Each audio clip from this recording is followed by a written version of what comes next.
Los jubilados y pensionados actualmente alcanzados por el impuesto a las ganancias son los que cobran un ingreso mensual de al menos $62.462, cifra equivalente a 6 veces el haber mínimo que, desde este mes y hasta mayo, es de $10.410 brutos.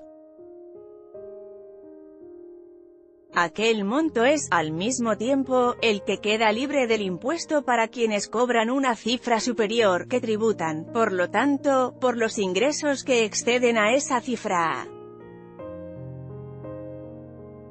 Como esa base imponible tiene actualización trimestral, está previsto que en junio, y a la par de la suba de 10,8% que recibirán los ingresos por la movilidad previsional, se eleva a $69.207. Esa definición de la manera en que los pasivos son afectados por el impuesto, la base de 6 haberes mínimos proviene de la Ley 27.346, aprobada a fines de 2016. Hasta entonces, ser jubilado no implicaba un diferencial respecto de ser asalariado a los fines del cálculo de ganancias.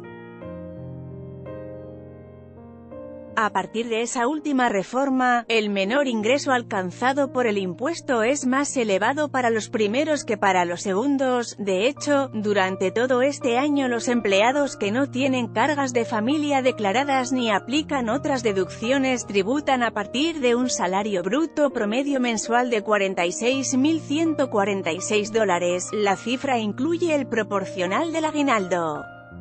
Así, por ejemplo, para un jubilado que en enero y febrero cobró $68.200 por mes, el descuento por esos meses se entiende que debió haber sido de entre 2,5 y 3% del haber neto, considerando que, para el cálculo, se suma un monto extra para cobrar el tributo por el proporcional del aguinaldo correspondiente a cada mes. La imposición sobre ese ingreso se reparte durante todo el año.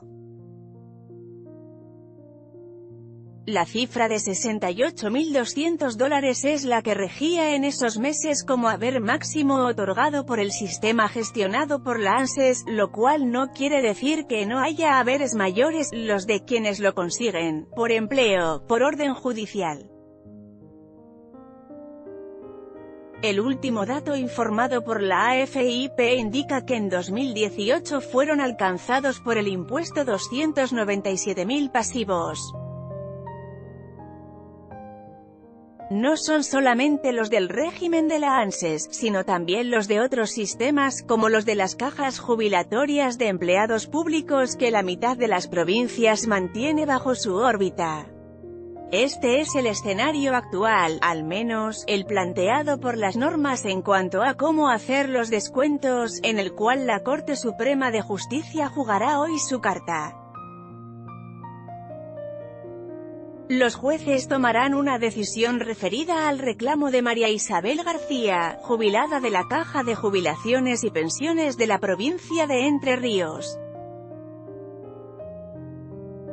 La Cámara Federal de Paraná, que había tratado su primer expediente sobre el tema en 2015, en el caso de Jorge Cuesta, declaró la inconstitucionalidad del gravamen aplicado a la prestación jubilatoria y ordenó devolver los montos retenidos desde que se inició el litigio. La sentencia favorable a García solo la beneficia a ella en forma directa. Como un fallo de la Corte no cambia la ley, para lograr la eximición los otros jubilados deberían hacer sus propios reclamos o, si ya los hicieron, esperar los fallos que también los favorezcan. A menos, claro, que ingrese en el juego el poder legislativo, o el ejecutivo enviando una propuesta, ya que la política impositiva le corresponde al Congreso, y cambie las reglas. Así, la decisión de hoy provocaría mayor judicialidad, si bien los jubilados afectados por ganancias no son tantos como los perjudicados por el congelamiento de haberes de la década pasada, un hecho que llevó, tras los fallos Badaro y el IF de la Corte, a cifras récord de demandas contra el Estado. por el paso del tiempo y el agotamiento del universo de quienes estaban en situación asimilable a las de los jubilados de los casos testigo, la cantidad de juicios por reajustes cayó, fueron 39.461 en 2011 y 18.057 en 2018. El Estado, por su parte, se verá afectado en su recaudación no solo por lo que implica el impuesto sobre los ingresos mensuales. Aunque las órdenes judiciales ya determinaron en líneas generales que ello no debería ocurrir, la ANSES descuenta el impuesto de los montos retroactivos pagados a los jubilados y pensionados que ganan juicios. Antes de la palabra que emitió hoy, la Corte tuvo en sus manos la definición de un amparo pedido por un grupo de jubilados para dejar de tributar. En esa causa, Dejan, Óscar A. y otro CAFIP, se había negado, en 2014, el pedido de los pasivos, tras considerarse que no había datos que demostraran la confiscatoriedad. Pero no se había considerado la cuestión de fondo. En el gobierno se había puesto en los últimos días la mirada en aquel pronunciamiento.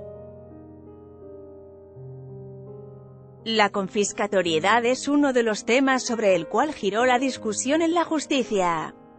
Otros aspectos en debate son la naturaleza misma de una jubilación y el supuesto de la doble imposición, que, según el argumento de la AFIP, no se cumple en estos casos porque los cobros del salario y la jubilación son en diferentes momentos porque el cobrador del impuesto es el mismo, el Estado Nacional, y porque los aportes previsionales hechos en la vida activa se descuentan del ingreso para hacer el cálculo de ganancias. ¿Te gustó esta nota?